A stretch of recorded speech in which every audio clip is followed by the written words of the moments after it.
안녕하세요. 원피스 도서관 원도입니다. 이번에 공개된 원피스 1147화에서 굉장히 충격적인 부분을 발견했습니다. 그 다음 엘바프에 등장할 세력에 대한 힌트를 오다가 숨겨놓았다는 것입니다. 전투력은 근접, 영향력은 열세. 원피스 1147화에서 드러난 불멸의 재생 능력에도 불구하고 신의 기사단은 패기 앞에서 분명한 약점을 노출했습니다. 스코퍼 가반이 무장색과 폐왕색을 실은 일격을 가했을 때 소머스는 재생이 느려지는 고통을 느꼈죠. 이 한 방이 의미하는 바는 명확합니다. 패기라는 의지의 힘 앞에서는 어떤 괴물도 취약하다는 것이죠. 신의 기사단은 아직 밝혀지지 않은 놀라운 능력으로 무장했지만 그래도 사왕 앞에서는 한 수 접었다는 것입니다. 물론 이것의 의미가 그들이 정말 사왕보다 약해서인지 그들에게도 사왕과의 전투는 일선의 지시가 필요한지는 확실치 않지만 그래도 신의 기사단의 위치면 이무 말고는 그들에게 명령을 내릴 일선이 없다는 것이죠. 그렇기 때문에 저는 오다가 사왕에 대한 상징성을 최종장에서도 굉장히 높게 유지하고 싶다는 의도를 읽을 수 있었습니다. 소머스가 사왕을 피하려는 진짜 이유는 무엇일까요? 소머스 입장에서 사왕과 맞붙으면 득될 것이 없다는 것입니다. 오히려 패배 시 세계정부의 최종 병기로서 가치도 상실된다는 사실을 알고 있습니다. 사왕은 해적 중에서도 특수한 존재로 강함과 세력, 상징성이 얽힌 세계관 최강 세력입니다. 신의 기사단이 그들과 직접 충돌하면 전투력 낭비는 물론 세계정부가 부여한 진짜 임무에도 차질이 생깁니다. 따라서 소머스는 리스크를 줄이면서 리턴 값이 불분명한 전투를 피한 것입니다. 종합하면 사왕을 자극하지 않으면서 목표를 달성하려는 전략적 회피를 택한 것입니다. 혹시라도 루피 일행과 싸움에서 발목이라도 잡힌다면 그 다음은 이무가 나서야 하는 상황이 발생할 수 있기 때문이죠.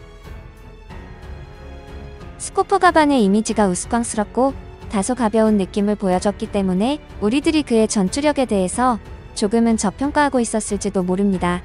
현재까지 엘바프에서 신의 기사단을 상대로 유일하게 유효한 공격을 보여준 인물입니다.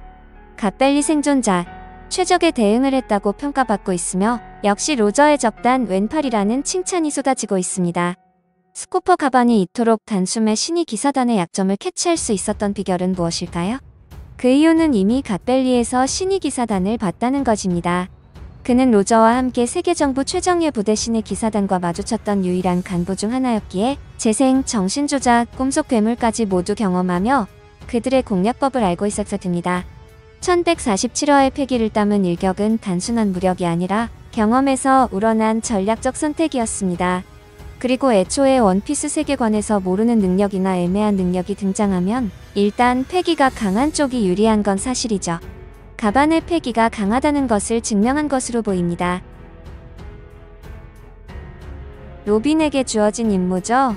두 번째 오하라를 막아라입니다.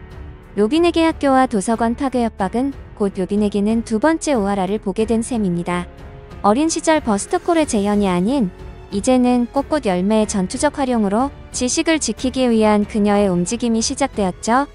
이 싸움은 더 이상 숨는 것이 아니라 직접 역사를 보존하는 전투로 진화합니다. 결국 이번 신의 기사단의 약점은 니카라는 것이고 오다는 군코에게 질문했죠. 가장 무서워하는 것이 무엇이냐고.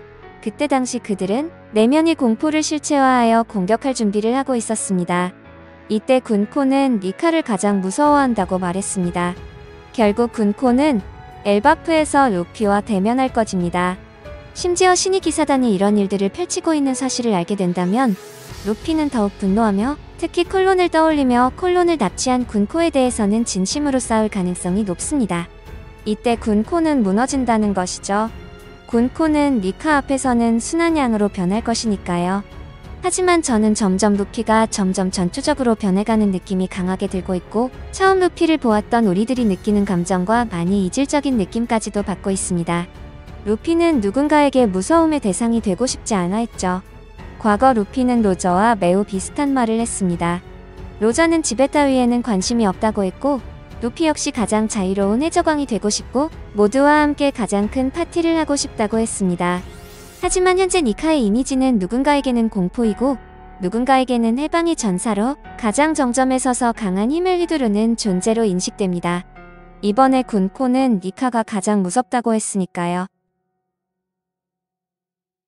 현재 돌아가는 상황을 보았을 때 3명의 신이 기사단으로 엘바페를 점령하는 그림은 그려지지 않습니다.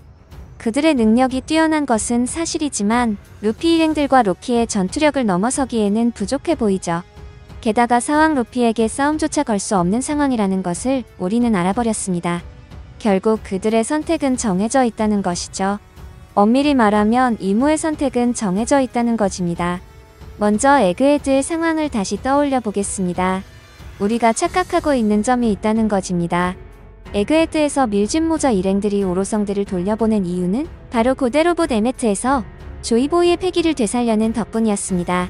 그 덕분에 오로성마저 뒤로 물러설 수밖에 없었고 밀짚모자 일행들은 간신히 목숨을 건진 것이나 다름없습니다. 아직도 밀짚모자 일행들에게 오로성은 공략 불가능한 절대적인 존재라는 것입니다. 신이 기사단 3명이 엘바프에서 고전하는 모습이 보이거나 이무의 명령을 수행하지 못한다면 이무의 입장에서 다시 한번 오로성을 파견할 가능성이 높습니다. 게다가 이번에 새롭게 포함된 갈링성이 등장할 확률이 높다는 것이죠. 기존의 오로성들은 조이보이의 패기에 놀라서 후퇴했지만 갈링성은 아니라는 것이죠. 그리고 갈링성 역시 신이 기사단의 상징적인 인물이었고 자신과 같은 신이 기사단이 엘바프에서 고전하고 있다면 자신이 어떤 사람인지 보여줄 겸 등장할 가능성 역시 충분하다는 것이고 오다가 왜 이 시점에서 갈링성을 오로성으로 임명했는지 생각해보면 그 다음 에피소드인 엘바프에 등장시키기 위한 명분이 충분했기 때문입니다. 세턴성을 제거하고 그 자리에 갈링성을 임명함으로써 다음 엘바프 스토리에서 신이 기사단의 등장 후 그들이 후퇴하거나 불리한 구도가 그려졌을 때 그 윗단계인 신이 기사단 출신의 갈링성이 있다는 사실은 개연성에서 너무 완벽하기 때문이죠.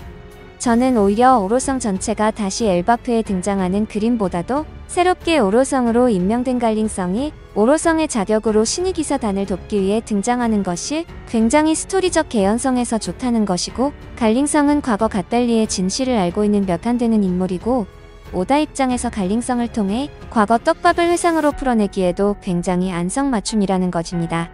그리고 독자들의 궁금증 역시 충분히 해소시켜줄 수 있기도 하죠. 루피 일행들의 입장에서도 아직 오로성들에 비해서 너무 전투력의 갭이 크기 때문에 오로성보다 약하다고 평가받는 신이 기사단, 그 중에서 갈링성과 샴록을 이긴다면 오로성과 싸울 수 있는 성장 곡선을 충분히 만들어낼 수 있고 갈링성을 통해 과거 엘바프의 이야기와 로저 시절 록스의 이야기까지도 회상으로 들을 수 있기 때문에 저는 갈링성의 등장이 거의 확실시될 것으로 보입니다. 그렇다면 갈링성은 사왕 루피를 공격할 수 있을까요? 현재 엘바프에 도착한 신이 기사단은 루피가 사왕이라는 타이틀을 가지고 있기 때문에 굉장히 조심하고 있습니다. 이 의미가 자신들이 싸워서 이길 수 없는 전력이라고 판단했기 때문은 아니라고 생각합니다. 이제까지 그들이 사왕이라는 대상에 가지고 있는 고정관념이 있었기 때문이고 사왕과의 전투는 자신들 3명이서 감당할 수 없을 것으로 예측하고 있다는 것이죠. 하지만 갈링성이 등장하게 되었을 경우는 다르죠. 갈링성은 굉장히 오랜 시간 사왕을 보았고 수많은 전투를 경험했죠. 루피는 해방을 상징하는 니카입니다. 이에 대척되는 인물이 갈링성이고 갈링성은 신의 질서를 지키는 천령인의 심판자입니다. 두 사람은 근본적으로 질서와 자유의 상징으로 봐야 합니다. 둘은 필연적으로 충돌할 수밖에 없다는 것이고 하지만 문제가 있죠. 루피 일행은 아직 갈링성을 이길 전력이 부족할 가능성이 크다는 것입니다. 오로성 한 명만으로도 에그헤드에서 고전했는데 갈링성은 오로성 소속의 신의 기사단 리더, 2가지 타이틀을 가진 최강 클래스입니다. 저는 갈링성의 상대는 스코퍼가반의 마지막 불꽃이라고 생각하고 있고 이 2명은 구시대 최강자의 포지션을 가지고 있고 결국 갓벨리 사건부터 이어져온 악연을 이곳에서 청산할 수 있을 것입니다. 갈링성의 등장 명분이 너무나도 많다는 것이죠. 게다가 갈링성의 등장으로 피가랜드 가문과 샹크스의 이야기까지도 기대할 수 있다는 것인데요. 과연 샹크스가 갓벨리에서 왜 버려졌는지 정말 상품으로 샹크스를 내놓은 것인지 아니면 이런 더러운 곳에서 샹크스만은 자유로운 해적의 길을 가게 하기 위해서 샹크스의 부모들이 샹크스를 몰래 해적들이 좋아할 만한 보물 상자에 담아서 해적왕 로저가 발견할 수 있게 한 것인지 이 부분도 충분히 회상으로 밝혀질 수 있다는 것입니다. 재미있게 보셨거나 재미없게 보셨다면 구독, 좋아요, 알림 설정까지 해주실 거죠? 항상 사랑한다고요.